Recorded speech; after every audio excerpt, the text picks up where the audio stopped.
Buenas noches, mis hermanos.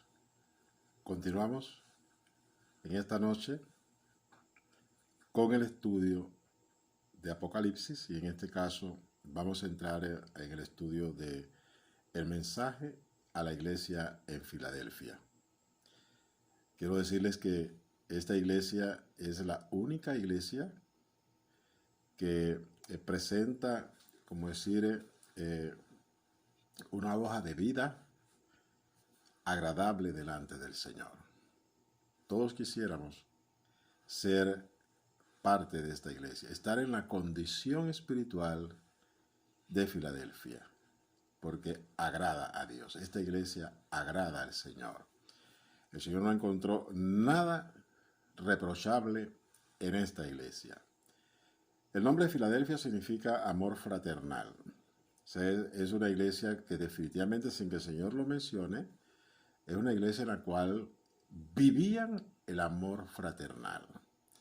Y el Señor lo dijo, en el sentido de que nosotros debemos amar a Dios sobre todas las cosas y a nuestro prójimo como a nosotros mismos. Y también nos dijo, aquí les dejo un mandamiento nuevo, que se amen los unos a los otros. También nos dijo en su palabra de que en esto el mundo conocerá de que somos sus discípulos, en que nos amemos unos a otros. Esta iglesia vivía el amor entre los hermanos. Había un amor fraternal que agradaba al Señor. Era un olor grato delante de Él. Una iglesia que llega a conocer el amor de Dios y ese amor de Dios lo expresa a sus hermanos, es una iglesia que agrada al Señor. Yo creo que dentro de todo lo que nosotros debemos hacer como creyentes es amar. Amar y expresar este amor en obras. Porque el amor se expresa en obras. El amor sin obras no es, o sea, es como la fe. La fe sin obra es muerta. El amor sin obras no es amor, porque el amor tiene que expresarse. Y se expresa dando todo de uno, todo lo de uno lo da. Todo. El amor es dar. Tanto es así que el mismo Dios nuestro, Padre, que está en los cielos, nos mostró su amor dándonos a su Hijo. Y no solamente a su Hijo, sino que juntamente con Él nos ha dado todas las demás cosas. O sea, lo máximo que Dios nos podía dar era su propio Hijo. Y nos los dio. Nos los dio, aun siendo nosotros enemigos de Dios, siendo adversarios de Dios, siendo pecadores, Dios nos dio a su Hijo. Si Él nos dio su mayor tesoro, que es su Hijo, ¿cuánto más no nos dará el resto de las cosas? Eso lo dice la Escritura. Por eso es que cuando Dios ve en una iglesia el amor que Él es, y la iglesia lo está viviendo, eso agrada a Él. Y es lo que vamos a ver en el mensaje. En el mensaje a esta iglesia no hay nada reprochable, porque era una iglesia llena de amor. Y no un amor que siento amor, no, sino que se expresaba. Ningún hermano padecía necesidad. Ellos se cuidaban unos a otros, estaban en comunión continua, dándose a sí mismos por sus hermanos y también por los demás. Vamos a orar. Que el Señor nos ayude a entender y comprender este mensaje, un mensaje precioso. Y todos los que leemos el Apocalipsis y lo estudiamos y escuchamos del Apocalipsis y escuchamos de los mensajes a las 7 iglesias, todos nos identificamos con esta iglesia. Aspiramos ser como esta iglesia. El Señor nos ayude realmente a alcanzar este propósito y este objetivo de llegar a la altura de esta iglesia. Dios nuestro Padre, alabamos y glorificamos tu nombre, dándote gracias, porque realmente hubo hombres y mujeres que reflejaron en sus vidas aquello por la cual tú enviaste a tu Hijo, para que viviéramos una vida plena, una vida en la cual se diera a conocer de que realmente tú eres el Padre, el Dios invisible, y enviaste a tu Hijo al mundo. Y la obra que haces en medio nuestro debe ser un testimonio para los demás, como en el caso de la iglesia de Filadelfia. Gracias te damos, Señor, por este ejemplo que debemos seguir. Ayúdanos a crecer en el amor para ser como la iglesia de Filadelfia. Señor, ahora que vamos a compartir esta palabra, ayúdanos a entender, y no solamente a entender, sino también a hacer, porque esto es lo que a ti te agrada, que andemos en tus obras, y tus obras todas son obras de amor. Alabamos y glorificamos tu nombre, por Jesucristo. Amén y amén. Dice así la palabra del Señor. Esto está en el capítulo 3, versículo 7 en adelante, hasta el versículo 13. Dice, escribe al ángel de la iglesia en Filadelfia. Esto dice el santo, el verdadero, el que tiene la llave de David, el que abre y ninguno cierra, y cierra y ninguno abre. Yo conozco tus obras.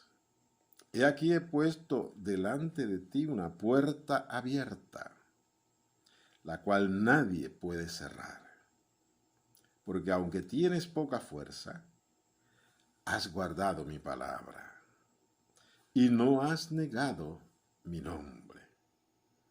He aquí, yo entrego de la sinagoga de Satanás a los que se dicen ser judíos y no lo son, sino que mienten.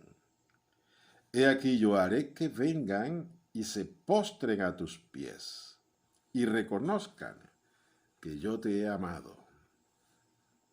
Por cuanto has guardado la palabra de mi paciencia, yo también te guardaré de la hora de la prueba que ha de venir al mundo entero, para probar a los que moran sobre la tierra. He aquí yo vengo pronto. Retén lo que tienes, para que ninguno tome tu corona. Al que venciere yo lo haré columna en el templo de mi Dios, y nunca más saldrá de allí. Y escribiré sobre él el nombre de mi Dios, y el nombre de la ciudad de mi Dios, la nueva Jerusalén, la cual desciende del cielo de mi Dios, y mi nombre nuevo. El que tiene oído, oiga lo que el Espíritu dice a las iglesias. Este mensaje de la iglesia a la iglesia en Filadelfia es un mensaje que el resto de las iglesias deberían escuchar también, porque este es el modelo de iglesia que agrada al corazón de Dios, que toca al corazón de Dios, nuestro Padre. Así es que vayamos a ver, examinar y analizar este mensaje, un mensaje poderoso que debe transformar nuestras vidas. Dice así, escribe al ángel de la iglesia en Filadelfia. Esto dice el santo. Empezamos acá. Generalmente en el resto de las iglesias, el Señor se presenta conforme a la necesidad de cada una de ellas. Pero esta iglesia no encontramos que tiene necesidades de corrección, que no anda torcidamente. Así es que veamos por qué el Señor le dice, esto dice el santo. Yo entiendo que el Señor se le manifiesta a ellos como el santo de Israel, el santo de los santos, nuestro Dios santo. Así se le presenta a esta iglesia. ¿Por qué Él se le presenta así a esta iglesia? Porque esta iglesia es una iglesia santa. Porque la Escritura dice que sin santidad nadie verá al Señor. Y el Señor se le está presentando a esta iglesia como el santo. O sea, le está diciendo a esta iglesia, heme aquí, ustedes podrán verme porque están andando en santidad. Están andando conforme el corazón de mi Padre que está en los cielos. Están agradando al Padre y me están agradando a mí. Por eso Él se presenta a esta iglesia como el Santo. Oh, bendito su nombre. Es lo que encontramos en el mensaje, en toda la Escritura, que es un llamado de Dios a su pueblo para que ande conforme Él anda y que ande en el camino recto, el camino perfecto. Porque Dios nos llama a la perfección delante de Él. Y también dice que Él nos ha hecho perfectos mediante la ofrenda del cuerpo de su Hijo, que derramó su sangre y de esa manera nos hizo una sola vez perfectos y para siempre delante de Él. Y así debemos andar nosotros delante de nuestro Dios. Que Él no encuentre en nosotros nada de lo cual tenga que corregirnos. Eso es vivir en santidad. Esta iglesia vivía en santidad. Por eso es que la iglesia, como un todo, verá al Señor. Es la iglesia que será levantada, porque será una iglesia santa. Es una iglesia santa. Y esta es la iglesia que verá al Señor, lo verá cara a cara. Y el Señor lo dice, sin santidad nadie me verá. Pero a esta iglesia le está diciendo, he aquí el santo, puedes verme. Es el mensaje por la cual no es un mensaje de corrección, sino es un mensaje de aliento a la iglesia. También le dice, he aquí el verdadero. Oh, bendito Dios. Esta iglesia andaba en la doctrina de Cristo.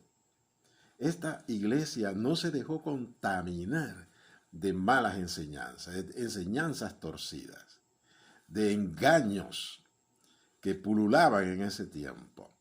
Como hoy en día están pululando los engaños espirituales para torcer el camino de los hermanos. Hay cualquier cantidad de enseñanzas erradas, equivocadas, una cantidad de herejías que están en medio de las iglesias. Por eso que el Señor se le manifiesta a la iglesia en Filadelfia como el santo y el verdadero. Es como el Señor está dando un premio a esta iglesia, diciéndole, ustedes están en el camino correcto, están guardando mi doctrina, ustedes están guardando la fe. Y es la manera del Señor, como decir, felicitar a esta iglesia. Darle una palmadita, vas bien. Sigue así en el camino en que estás. El Señor siempre, dentro de lo que es las manifestaciones de su palabra a su iglesia o a sus iglesias, Él puede enviar mensajes de edificación o de corrección o de exhortación. En este caso, les está dando un mensaje de edificación. Hermanos que están bien en el camino. Y el Señor se le manifiesta y dice, sigan así, que van bien. Y ustedes agradan a mi Padre y me agradan a mí. Entonces, le dice también, el que tiene la llave de David, el que abre y ninguno cierra, y cierra y ninguno abre. ¿Cuál es esa llave de David? La llave de David es la llave del reino de los cielos. Por eso es que le dice, el que tiene la llave de David. Es la llave que abre el reino de los cielos, no solamente para iniciar nosotros en esta vida, que la iniciamos por fe, sino que cuando nosotros seamos transformados o seamos arrebatados a los aires, o que resucitemos, si hemos muerto antes de su venida, vamos a entrar en la plenitud del reino de los cielos por nuestra fe y por nuestra perseverancia en la palabra de Dios. Y llegaremos hasta el final y seremos más que vencedores por medio de Jesucristo. Por eso que le dice, el que tiene la llave de David, es la llave del reino de los cielos. Porque David era el rey de Israel. Y nuestro Señor Jesucristo es el David de Dios. Porque Dios también llama a su Hijo Cristo, mi ungido David, y lo manifestó muchos años, cientos de años después que David el rey había muerto. Pues bien, dice el Señor, yo conozco tus obras. También es que las obras de todos nosotros, las obras de las iglesias están delante del Señor. El Señor las conoce. Él conoce completamente todas aquellas cosas que nosotros hacemos, diciendo que lo hacemos para Él, pero muchas veces las hacemos para nosotros. Por eso es que en todas las iglesias dice, yo conozco tus obras, yo sé cuáles son tus obras, yo he sopesado tus obras y las he encontrado fallas. Pero en el caso de Filadelfia, el Señor no encontró fallas en las obras de esta iglesia, porque eran las obras de Dios, las obras del Señor. Dice, he aquí, he puesto delante de ti una puerta abierta, la cual nadie puede cerrar, porque aunque tienes poca fuerza, has guardado mi palabra y no has negado mi nombre. Le dice, he abierto una puerta delante de ti y nadie la va a cerrar, porque soy el que abre y nadie cierra. Y a esta iglesia el Señor le abrió la puerta. ¿Qué puerta le abrió? La puerta de entrada al reino de los cielos, a la misma presencia de nuestro Dios, en los lugares celestiales en Cristo Jesús.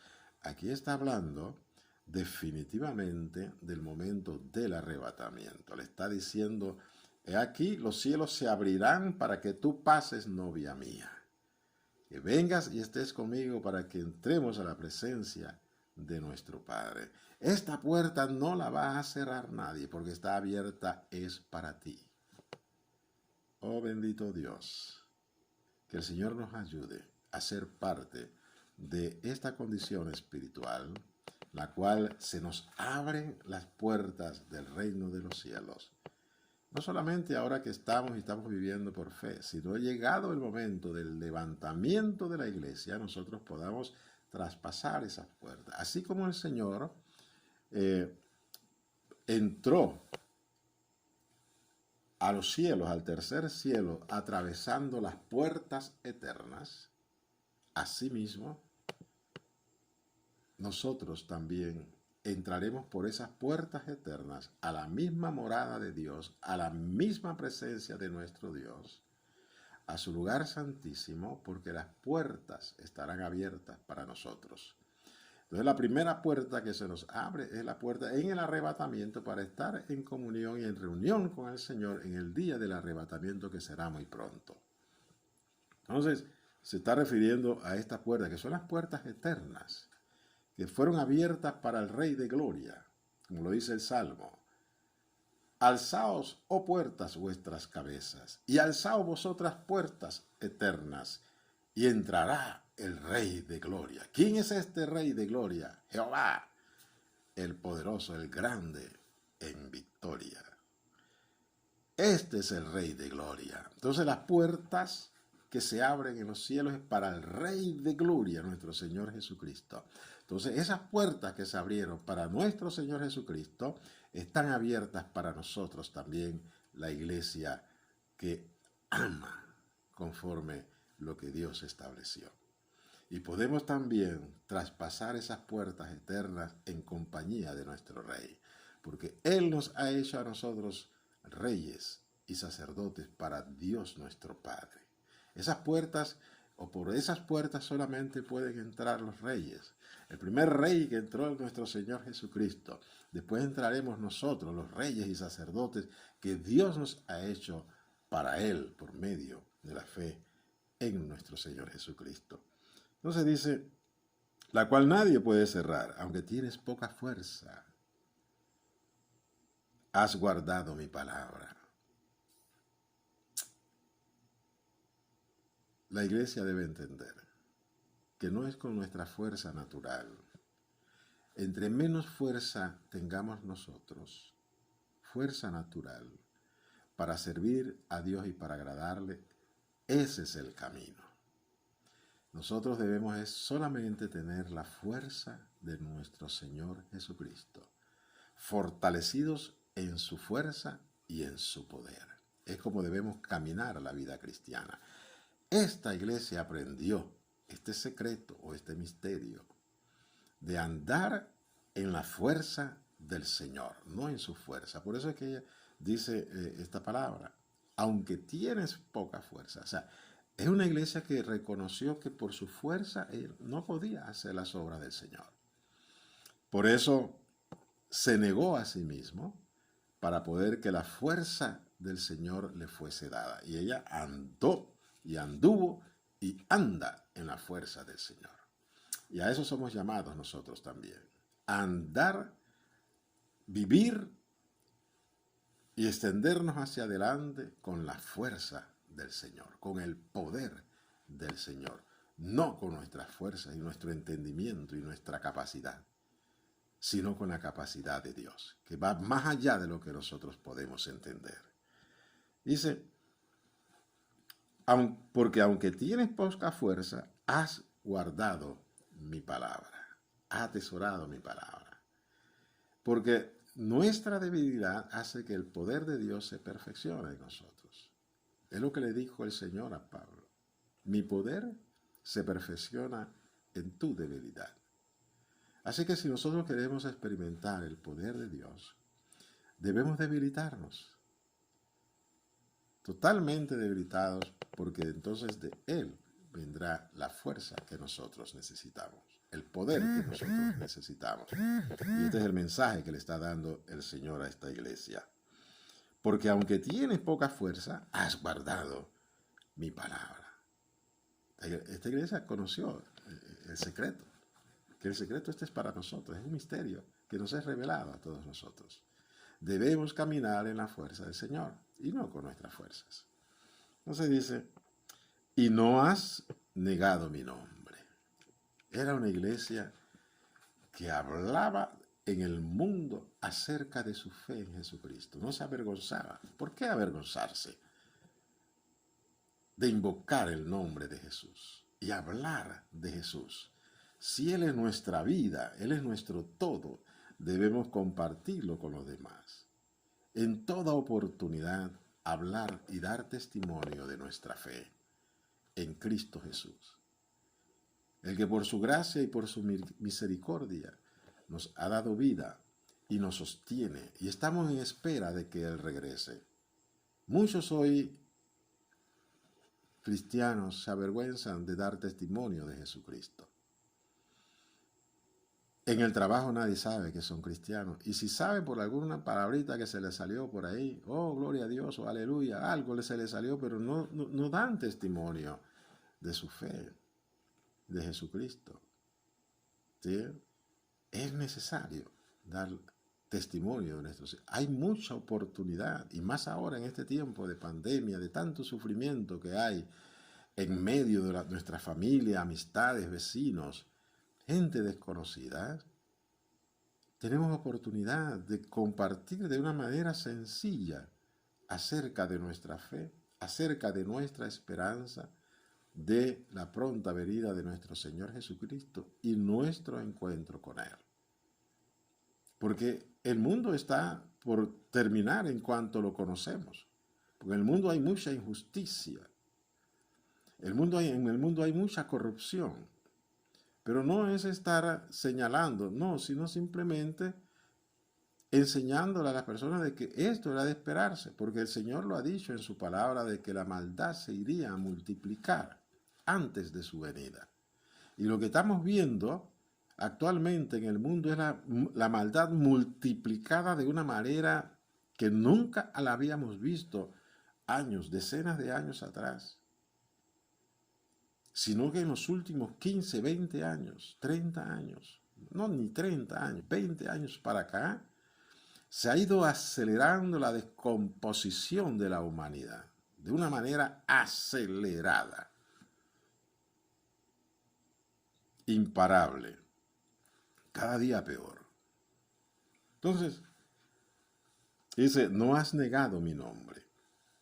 Aprendamos a no negar el nombre del Señor, porque si negamos su nombre, Él nos negará delante del Padre. Dice, he aquí, yo entrego de la sinagoga de Satanás a los que se dicen ser judíos y no lo son, sino que mienten. He aquí, yo haré que vengan y se postren a tus pies y reconozcan que yo te he amado. El Señor aquí está hablando de verdaderamente de judíos. Judíos, los hijos de Abraham, Isaac y Jacob. Enemigos de la cruz de Cristo, a rabiar. En esa época, ahí en esa ciudad de Filadelfia, porque en todas las ciudades importantes de la antigüedad, sobre todo en el área del Imperio Romano, pero también en varias ciudades del Asia, habían comunidades judías que ellos se conservaron como judíos, aún antes de la dispersión en el tiempo de los romanos. Estaban dispersos por el mundo y se conservaban como judíos. Y se reunían en sinagogas. Cuando el Señor Jesucristo cumple su ministerio, enseña y predica, sus principales enemigos y adversarios eran los judíos religiosos, que lo adversaban y lo odiaban, lo querían matar, y lo lograron matar. Y el Señor en una ocasión le dijo, ¿por qué quieren matarme? ¿Sí? Y esto tiene que ver justamente con esa expresión, que es la segunda vez que la encontramos aquí en el mensaje a las iglesias, que le dice, he aquí yo entrego de la sinagoga de Satanás a los que se dicen ser judíos y no lo son. ¿Qué está queriendo decir el Señor con esto? Cuando los judíos rechazaron al Señor Jesucristo y lo condenaron, porque fueron ellos los que lo condenaron, aunque por mano de Poncio Pilatos. Y eso fue así, fue necesario que así fuese porque los judíos no podían matar. Eso estaba prohibido porque ellos vivían bajo el poder de Roma. Y era Roma quien gobernaba realmente a la nación de Israel en ese tiempo, hace 2000 años. Así es que, como ellos no podían ejecutar a ningún judío, entonces buscaron a quien sí lo podía hacer, que era el cónsul romano en Judea, Poncio Pilato, el gobernador, el cónsul. Y lo mataron porque odiaban a Jesús, lo odiaban a muerte. Y ese odio ha permanecido hasta nuestros tiempos, principalmente de los líderes judíos religiosos, los rabinos, los llamados sabios, los entendidos en Torá y en Talmud, odian al Señor Jesús de una manera increíble todavía. Por eso es que ese odio es un odio homicida. El Señor se los dijo, ustedes son de vuestro padre el diablo porque me quieren matar. Porque el diablo es homicida desde el principio. Se los dijo el Señor en su tiempo. Por eso es que le digo, ustedes son de su padre el diablo. Por eso es que le dice que son sinagoga de Satanás. Se reúnen a estudiar la Torá, los 5 libros de Moisés, a estudiar a los profetas, a estudiar los salmos, a estudiar los libros históricos, pero están en una oscuridad espiritual densa y terrible. Por eso el Señor la llama sinagoga de Satanás. Sinagoga de la mentira, sinagoga del engaño, sinagoga del odio hacia otros seres humanos y sobre todo hacia el Hijo de Dios, que siendo judío, ellos lo rechazaron y lo entregaron a muerte, porque Él vino de parte del Padre que está en los cielos a hablarnos acerca de la verdad, del amor. Eso no cabía en sus corazones. Por eso es que el Señor a los judíos, a los religiosos judíos, los llama sinagoga de Satanás. Y así como en la antigüedad, los religiosos judíos, los rabinos, los estudiosos de la Torá, odiaban al Señor Jesucristo e introducían dentro de la iglesia cristiana falsas enseñanzas para acabar con la fe y la doctrina de Cristo. Lo intentaron desde el primer momento y lo siguen intentando en el día de hoy también. Porque muchas de las falsas enseñanzas que han penetrado a la iglesia y muchos hermanos han tropezado en ellas, provienen desde estos rabinos ultraortodoxos que vienen desde hace miles de años tratando de destruir a la iglesia de nuestro Señor Jesucristo. Por eso que el Señor les llama sinagoga de Satanás. Sí, porque lo que están aprendiendo allá es odio. Si usted ha tenido la oportunidad de leer el Talmud o parte de él, usted se dará cuenta de que lo que ellos enseñan ahí es odio hacia lo que no es judío, y odio hacia Cristo, y odio africano hacia los cristianos. Terrible. Y así